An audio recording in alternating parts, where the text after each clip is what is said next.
Hi, my name is Isaac, and I'm a product ops manager here at Float. Today, I'm going to walk you through how you'll manage funds on Float, which now resides in a new section called Banking. This is a large change that brings with it several major benefits, such as a simplified bank connection setup, more clarity on how your spending power is calculated, increased visibility on funds in transit, and much more.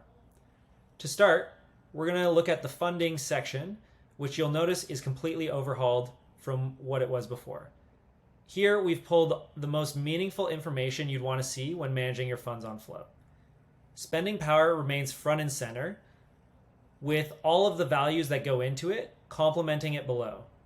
Credit limit, posted transactions, pending transactions, and cash balance are all updated in real time, so you can see exactly how spending power is calculated.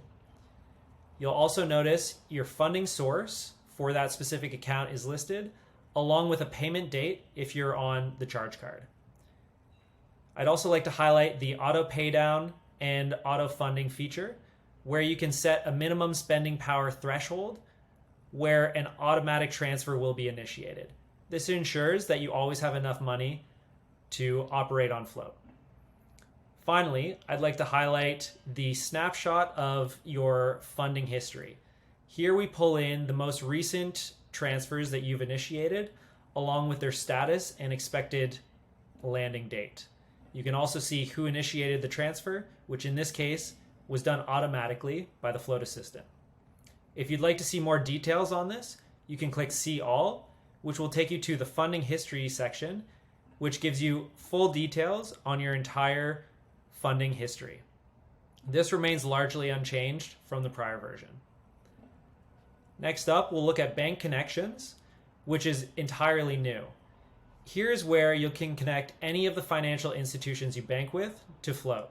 This is primarily used for setting up new bank connections to establish a funding source for your Float account, but you can now add as many connections as you'd like. This would be beneficial if you spread funds across several institutions, but want to ensure that you're eligible for larger credit limits. To do this, simply click Connect to Bank and follow the prompts on screen to establish the connection. If you do join Float's charge card program, when a bank connection refresh is required, you'll also find that here. To do this, simply click the button and again, follow the prompts on screen. Pre-funded customers will also get some exciting benefits by keeping their connections up to date, but this will be announced at a later date, so stay tuned for more. All in all, that's the Banking Hub. This is just one more exciting example of how Float is simplifying spending for companies and teams. More exciting features are just around the corner, and we look forward to sharing them with you soon.